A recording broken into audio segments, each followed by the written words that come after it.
young rat was excited. He had worked out exactly what he needed and asked if Arlo would meet him in the outskirts. Arlo was glad to see Tuck's spirits finally lifted and could not refuse him.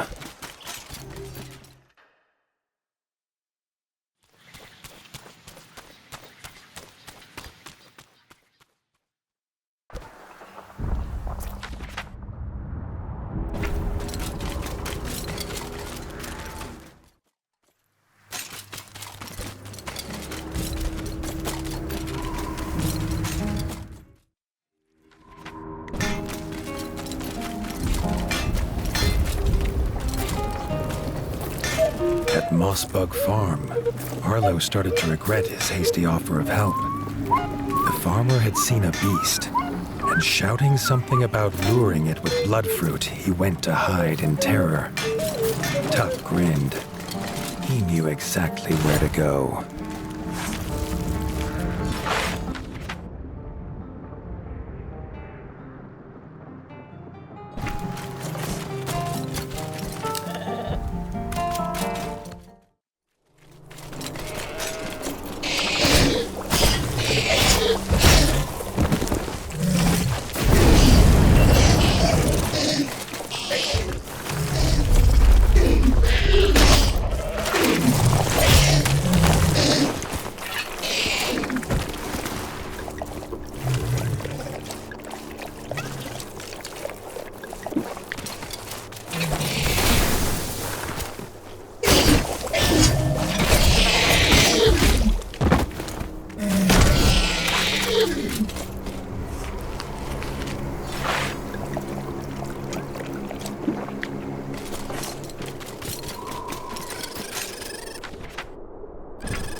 Arlo found Tuck at the bottom of Blackfoot Caverns, the fruit he needed just out of his reach.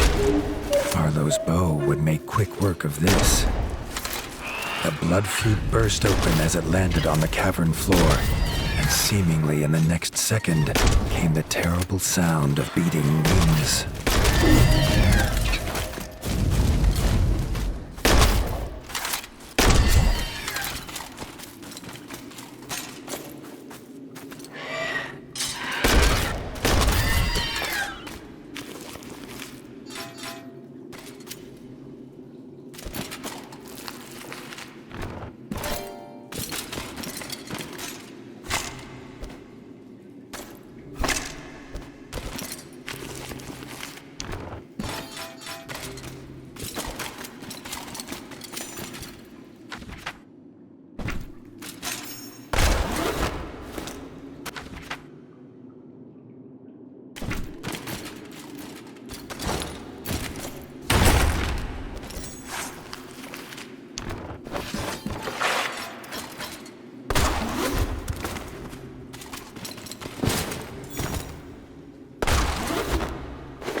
With the fruit in hand, Tuck asked Arlo to come to Longfang Castle, where they would set their trap.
It was eerily quiet at the ruins. Tuck had everything ready for the trap. It only needed Arlo to toss the blood fruit into the cooking pot. The stench would be sure to attract the beast. They only needed to wait. A high-pitched shriek pierced through Arlo's dreams, and soon the flapping of wings was upon them.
Tuck asked if Arlo could carve its beak from the beast's remains, the perfect centerpiece for his new shop.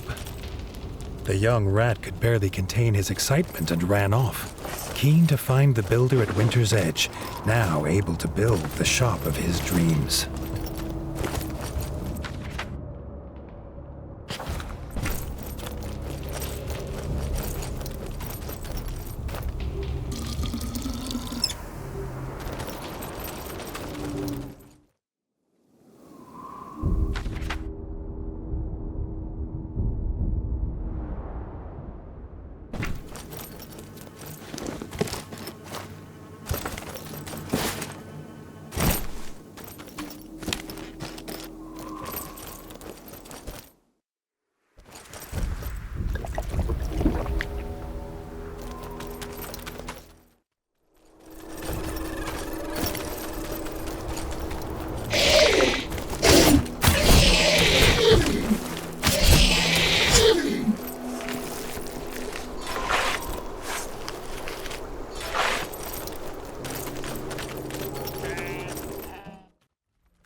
cook's emporium was indeed a marvel, with items for hunting, ingredients for cooking and smithing, and a tale of adventure for all who asked about the great beak on display.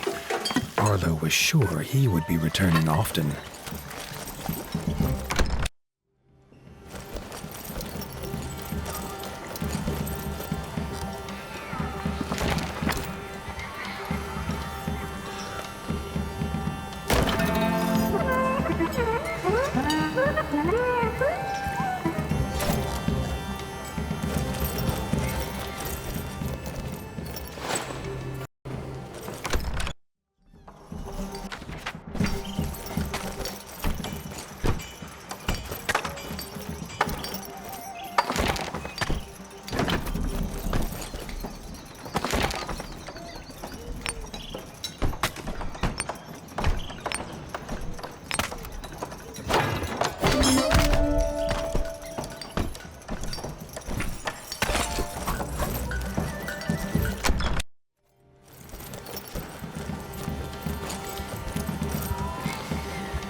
Ranger had come from distant White Whisker.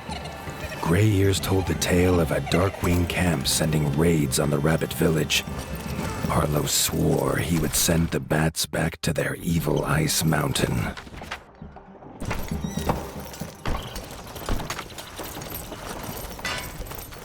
Before Arlo could set sail, he was stopped by Robin the Ranger. If Arlo planned to go north to fight the Darkwings, he was not going alone.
At the docks of White Whisker, Gray Ears bid them to come speak to the elder of the village.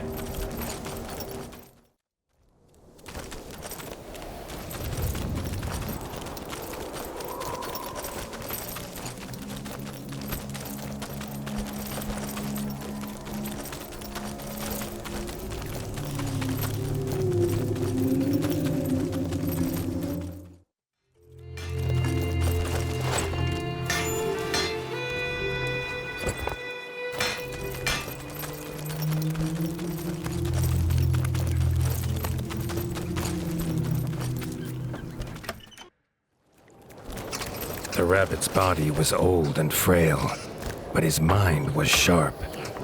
The Darkwings had made camp on Whiskers Peak. Their attack would come soon, unless someone took the fight to them.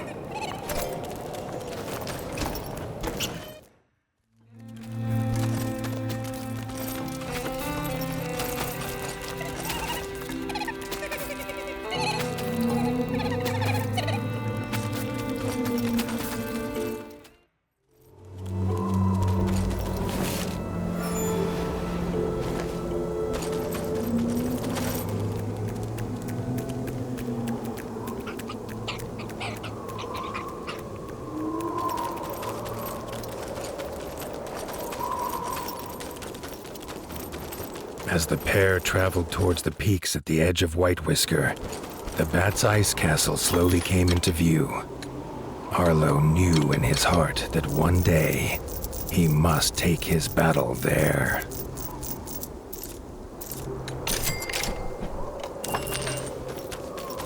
They had no choice but to fight their way to the camp leader. Defeating him would break the Bat's spirit.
leader raised his war horn.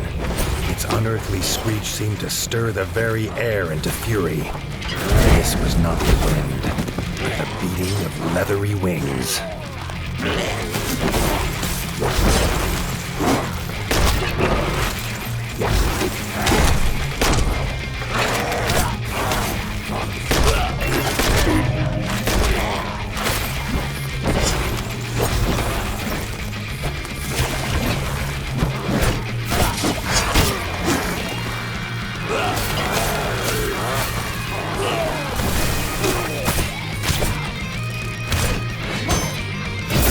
Leader was defeated, but they had to warn the rabbits.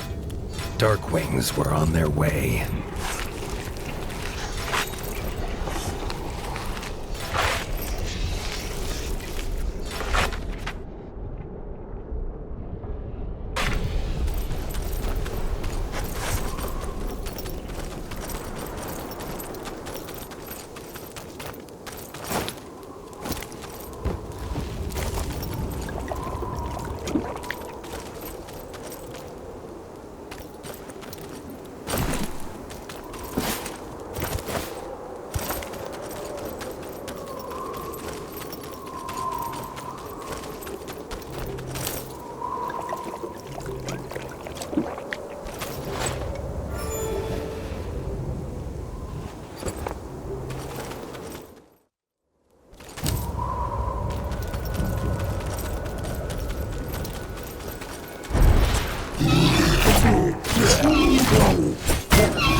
And the Elder were looking for the source of that terrible screech, but there was no time to explain.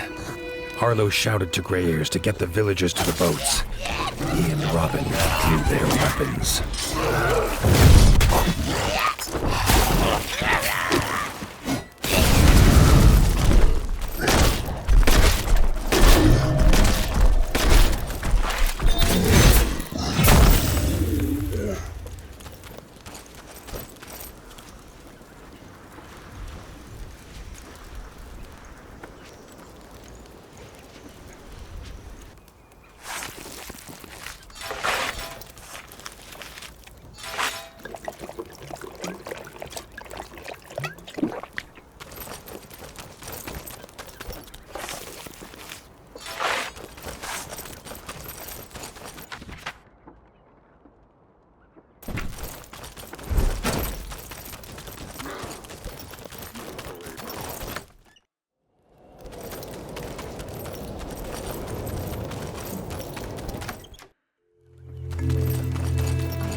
Gray Ears and the other rabbits were safe, but terrified.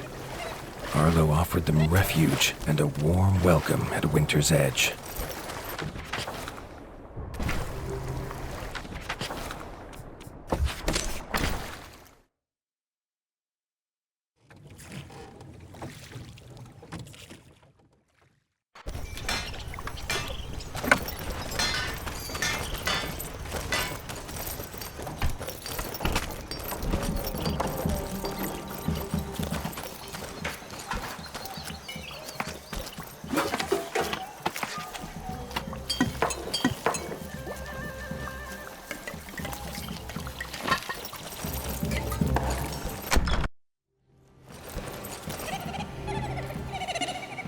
Arlo was as good as his word. He welcomed the rabbits, proud to offer Winter's Edge as a new home for as long as they wished.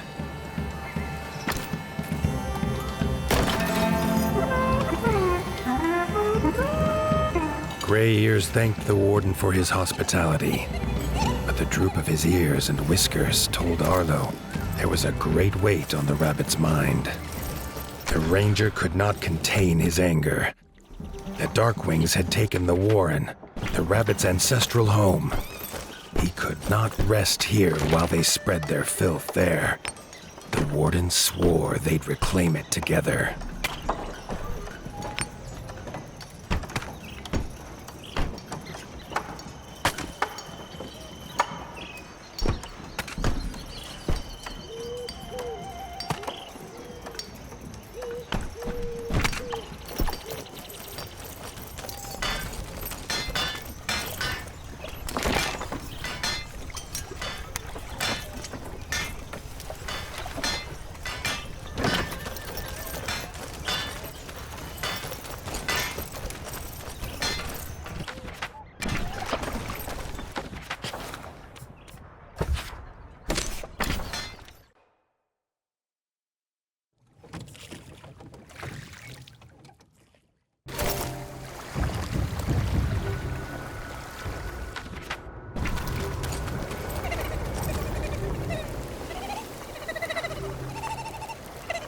The ranger was fueled by his fury, barely pausing on their journey for food or rest.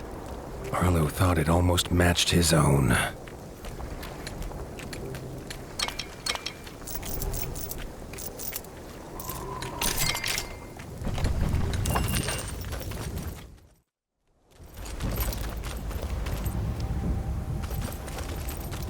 What once was a small village was now a foul Darkwing base, with all they needed to launch attacks all across the north.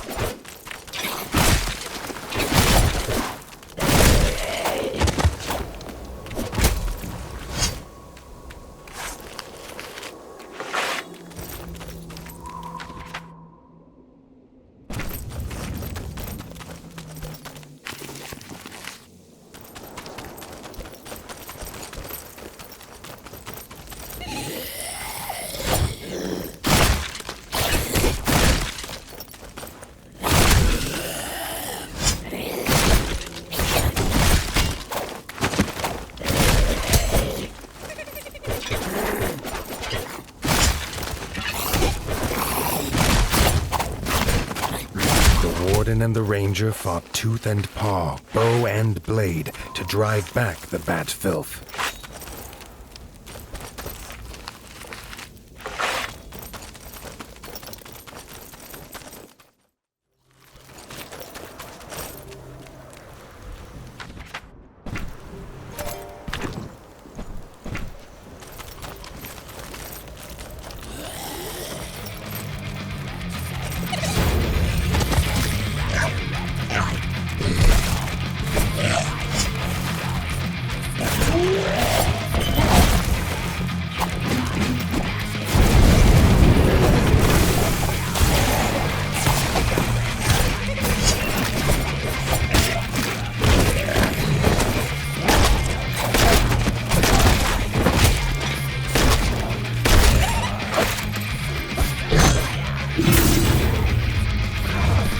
Count Kazakh had sent one of his strongest generals, Necromancer Guraz. His defeat would rob the bats of a great weapon.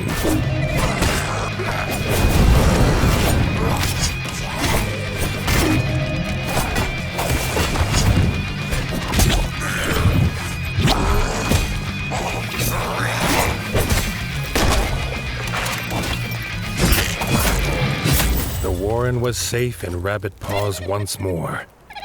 Gray Ears swore that if the Warden of the Wastes ever called for help, the rabbits would answer.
Winter's Edge, the rabbits celebrated that their homes were safe once more.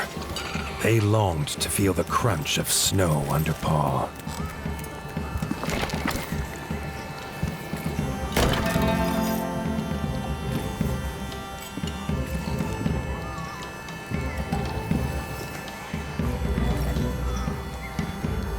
Despite all Arlo had done, the Darkwing threat was still growing. The North was running out of time. He told Leaf to call the War Council.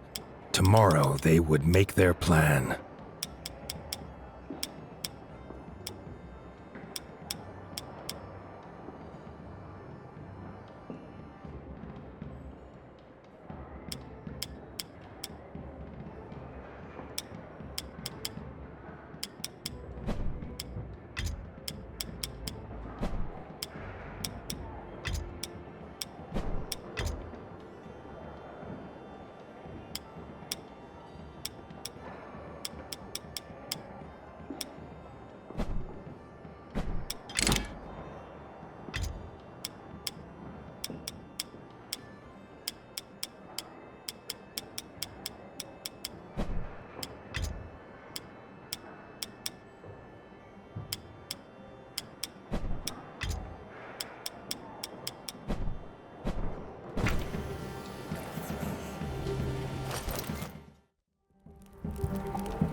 Arlo could not sleep a whisker. He wished more than anything that his father were here to tell him what to do.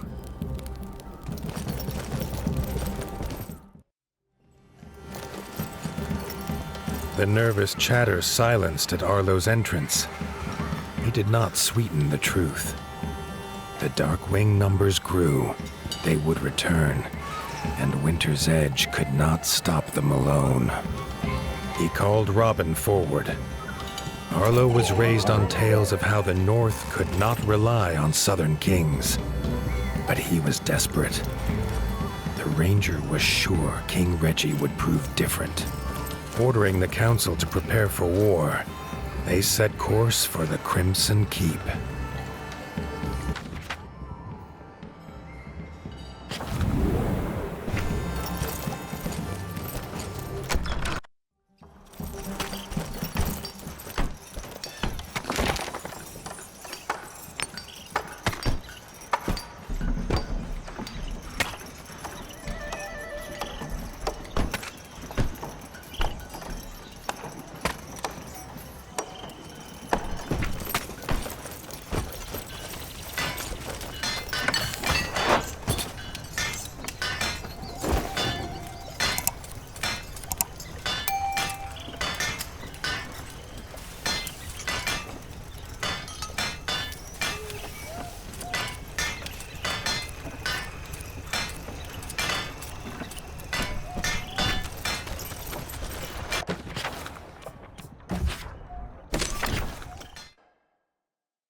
The Crimson Keep's dock was the greatest Arlo had seen. Robin explained it was built by master craftsmoles. He laughed, telling Arlo how ratfolk believed their king paid them by fighting huge warrior moles in an underground arena.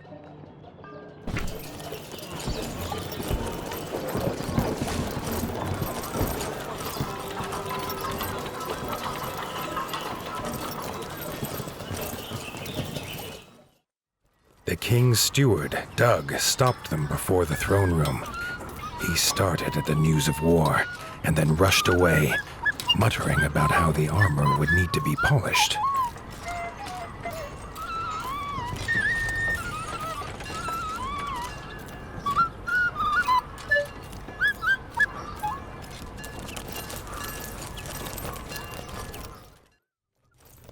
Dennis, the king's brother, was also curious to see this northerner. Dennis missed war. He could plainly see by Arlo's expression that was the warden's task. He hoped they could fight together someday.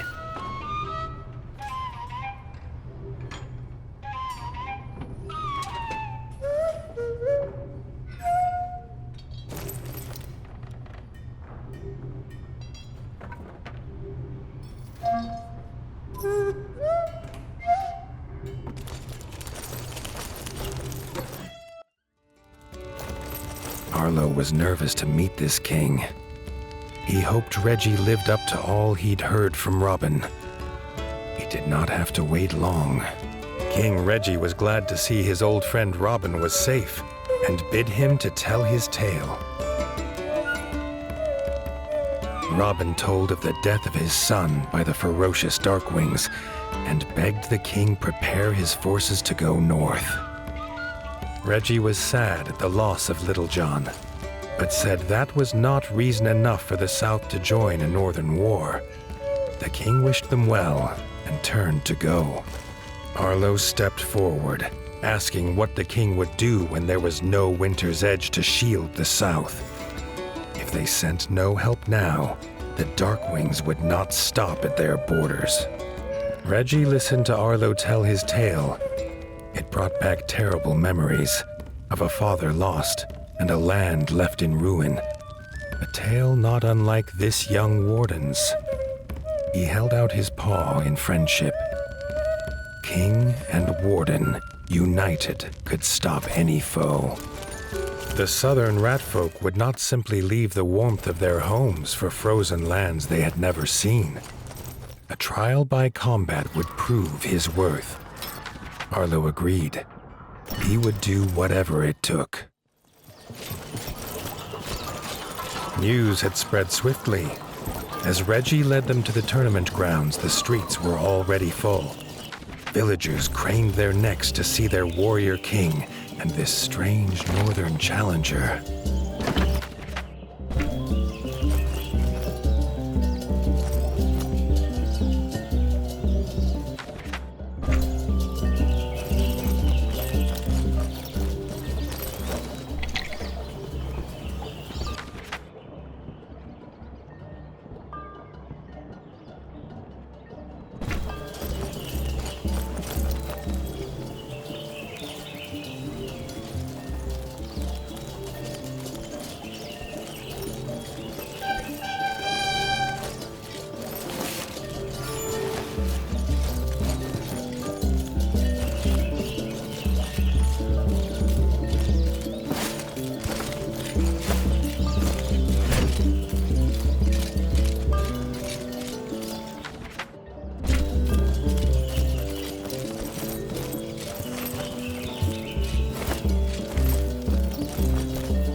Doug was an unlikely opponent for the first round. His small stature made it hard for him to wield a sword. But when it came to fighting for his king, Doug stood 10 paws tall.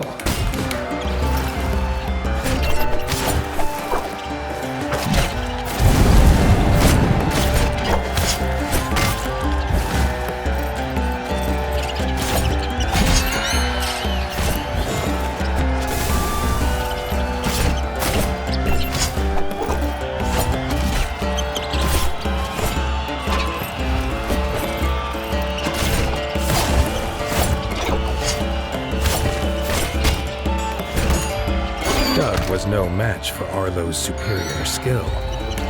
Reggie could already see this would be a tournament that they would squeak of through the ages.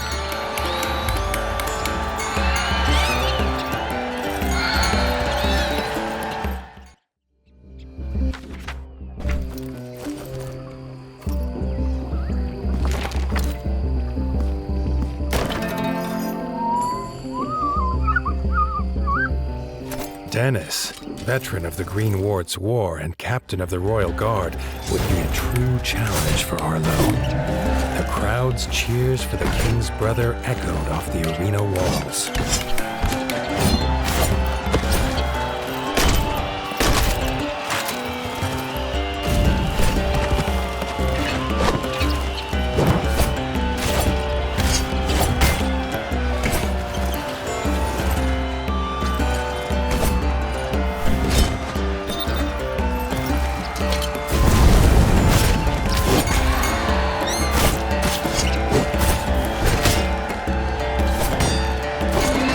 Was a veteran too, used to fighting monsters and darkwings with ice under paw. Dennis did not compare. Now the crowd cheered for him.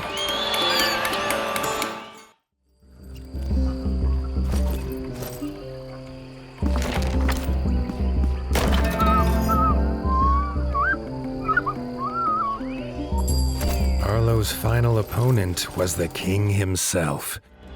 Reggie had seen off the frog invaders almost single-pawed and was beloved by his subjects.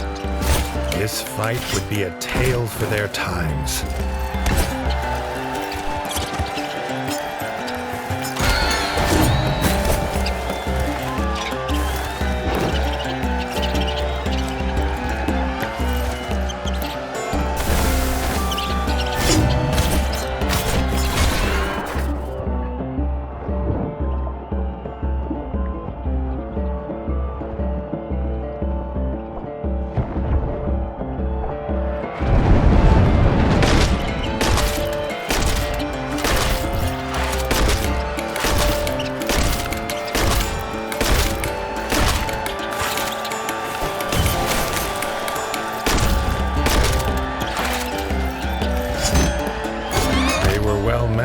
In stature and skill, there was not a whisker between them. They shook paws in truce. No rat could doubt Arlo's worth now. Reggie said to meet him by the docks. Together, they would wipe out the Dark Wings once and for all. Together, they would attack Mount Cauldron.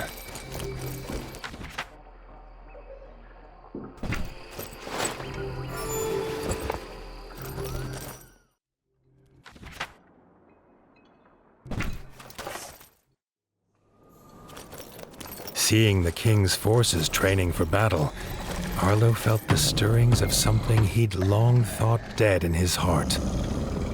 Hope. At the dock, Arlo's little heart leapt again at the strange contraption.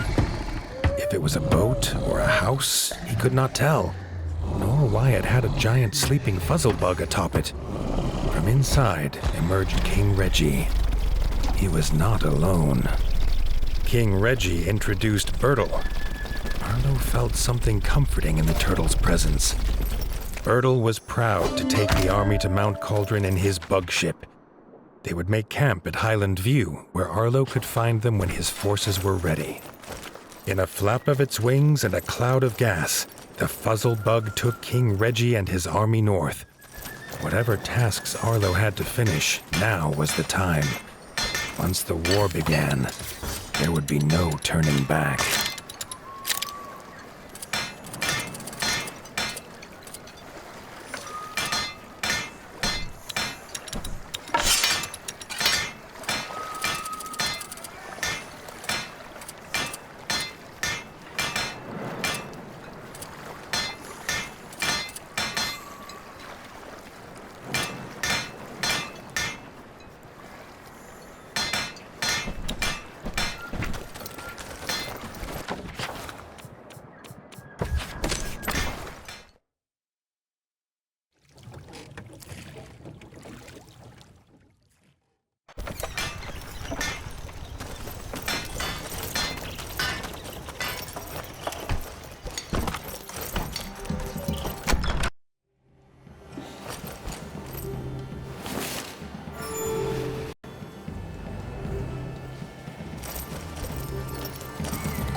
winter's edge, Arlo told Leaf to gather all the clans. Tomorrow, they would make their war. Arlo went to bed, for once without despair. The king and the warden's forces together would make a last stand. They would sing of it forever. He wondered what sort of tale it would be. The clan's leaders listened to the warden and king's plan. They were nervous of this flying contraption, but their fear was as nothing compared to their iron will. They would take the mountain, the Sky Scorcher, and Count Kazakh himself. Raising their weapons in salute, Arlo was glad to see his friends united, though the feeling was bittersweet. It seemed impossible all would return.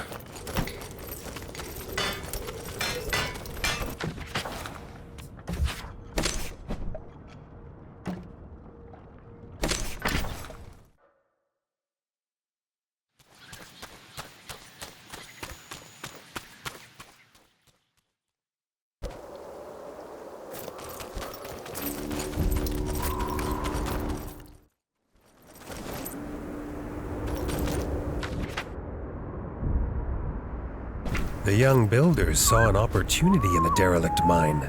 If only they could find some rat to give them the cash infusion they needed to bring it back to life.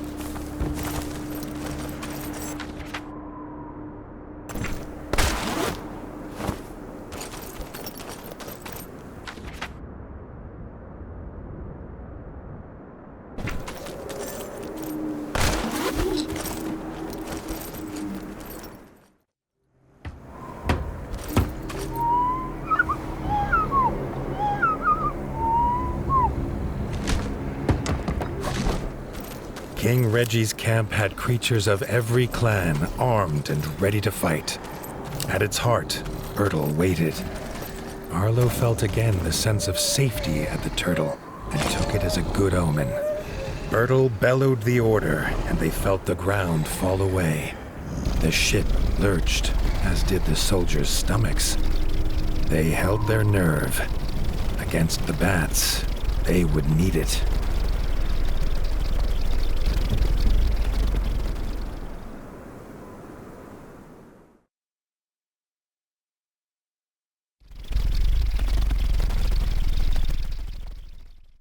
They landed with a thud.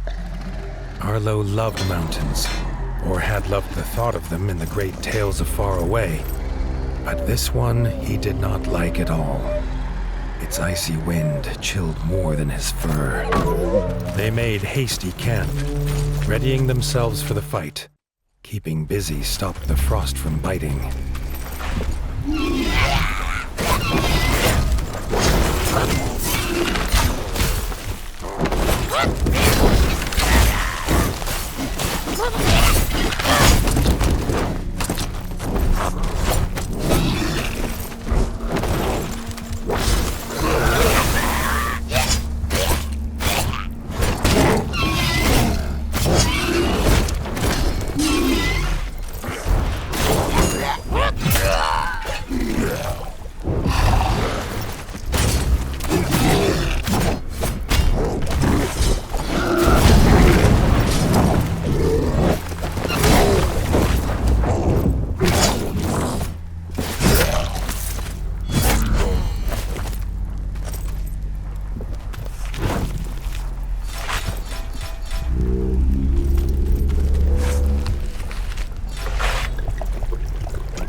So it began.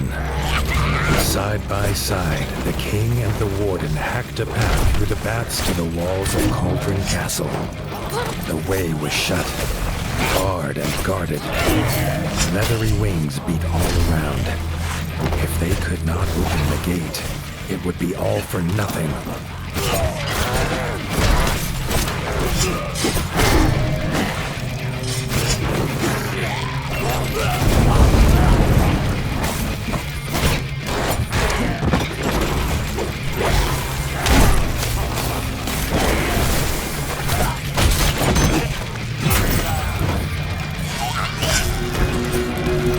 Reggie sounded his horn. Out of the icy haze came Dennis, a barrel on his back, its fuse lit. The king had come prepared.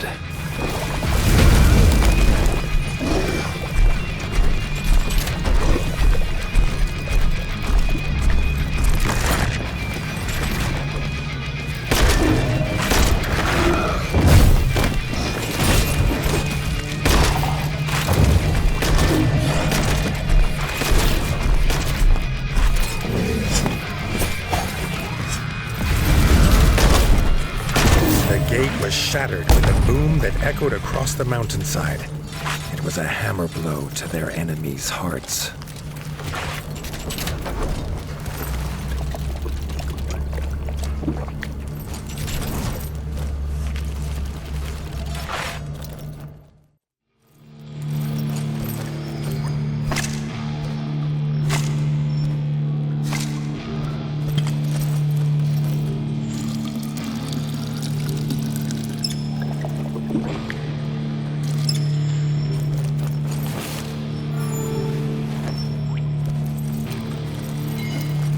Inside the castle, they found themselves in the chef's store. Before they could be disgusted at the contents, they had to take care of the chef.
They moved in step, a flawless dance of blood and vengeance.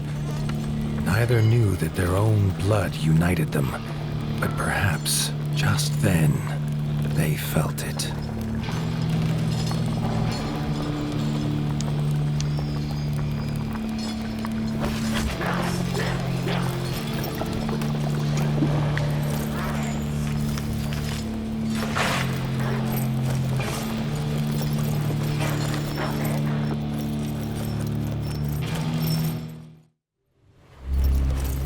They stood together in fellowship, the clans of the Ratdom. Here they would make their final assault. Reggie raised his sword and issued the cry. Charge, army of the mighty Paw!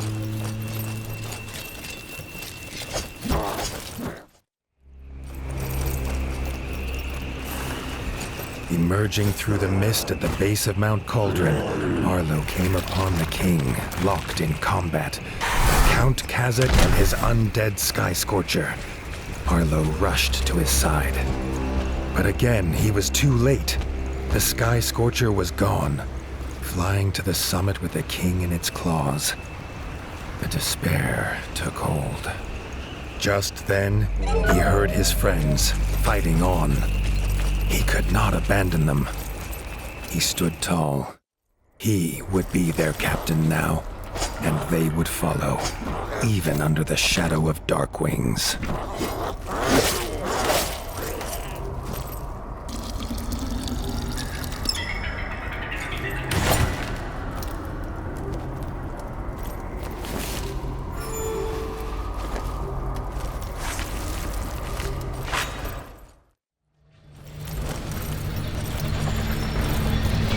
Arlo found Rita battling the Darkwing Smith, but the Smith's mighty hammer soon overpowered her.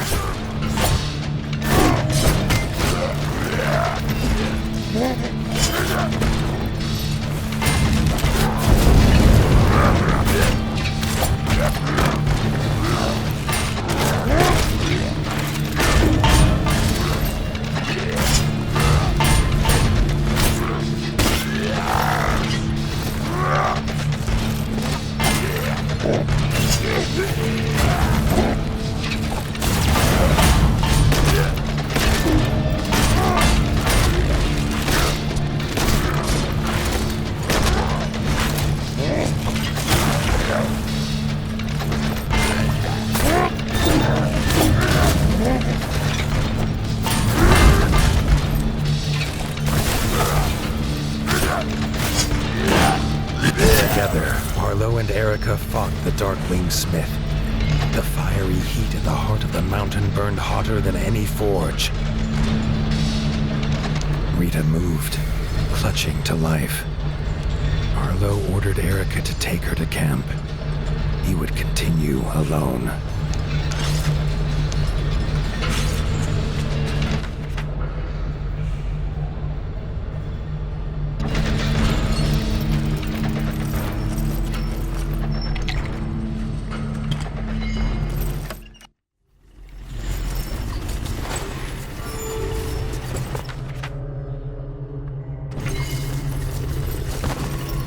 Whiskers twitched and crackled. There was dark magic here.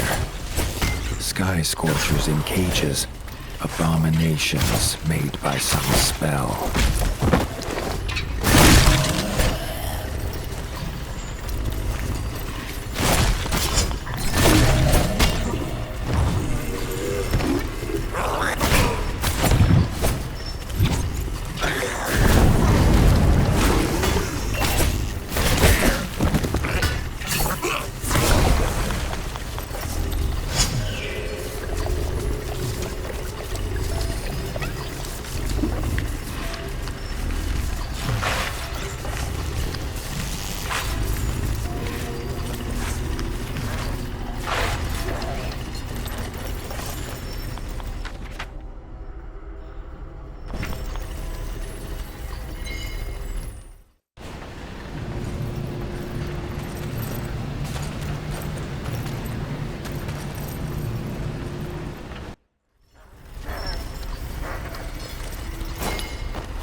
The screeches of dying bats echoed through the corridors. He knew these arrows. It was Robin, determined to rescue his king.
Slashing and arrows flying, they fought their way toward the summit. Would the king be alive when they got there?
They entered the huge throne room. They finally set eyes on the foul, laughing figure of Count Kazak, sat on his icy throne. Bertel kneeled exhausted before him. This pained the warden more than he could explain. Kazak left his beast to fight them. He had a king to kill.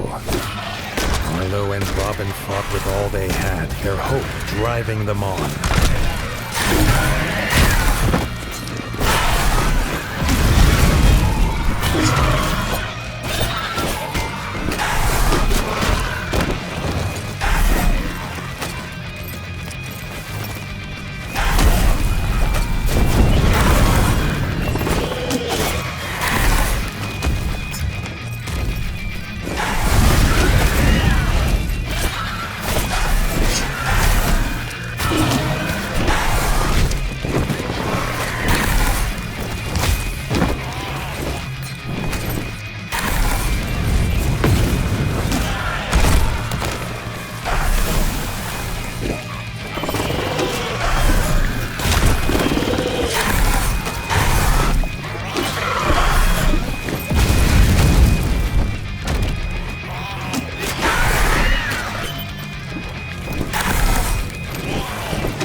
The beast fell, but there was no time to rest. Leaving Robin to tend to Bertel, Arlo headed to the summit to find Reggie.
The icy wind bit at his fur as he emerged on the peak. He saw, silhouetted in the mist, Count Kazak, and in his claws he held King Reggie, dangling over the edge.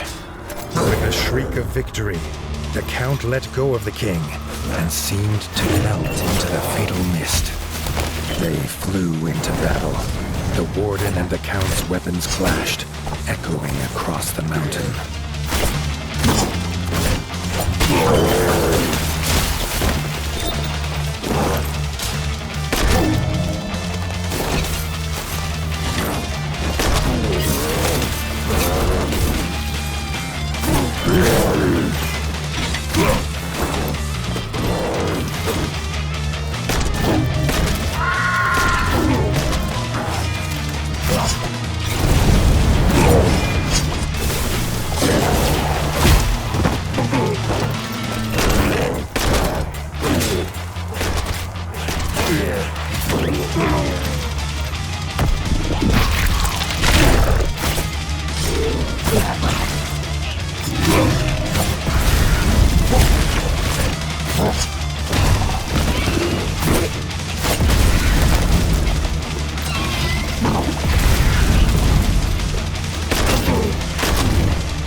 Count's corrupted body fell heavy on the ground.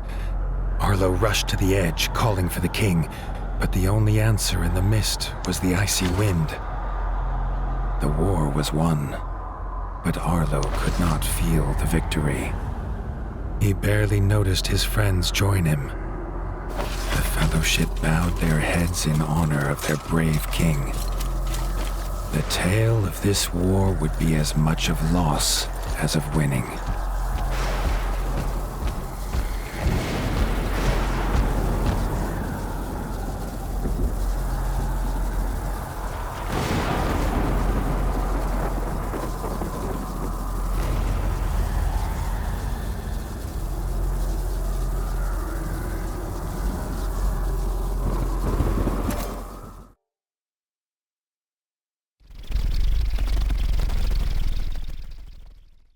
They returned to the Crimson Keep in near silence, each with their thoughts.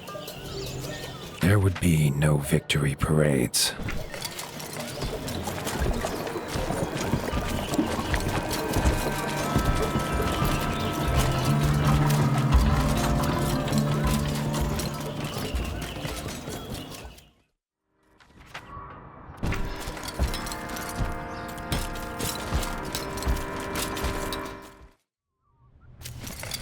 Arlo heard a commotion ahead.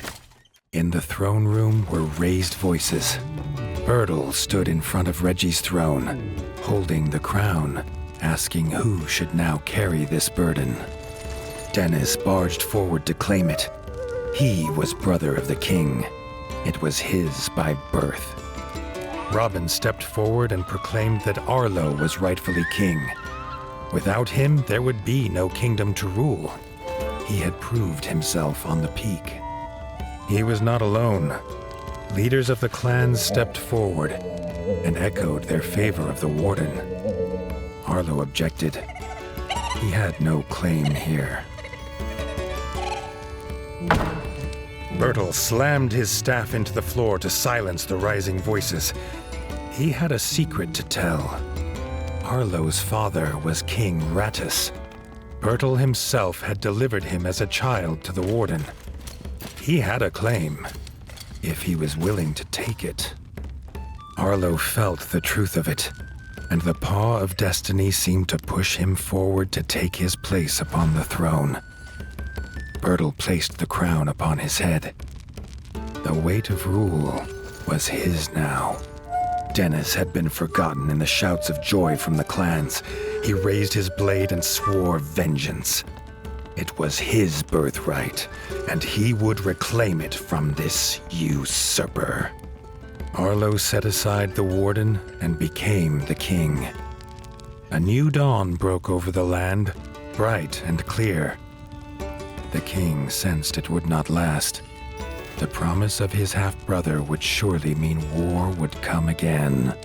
But that, as they say, is a tale for another time.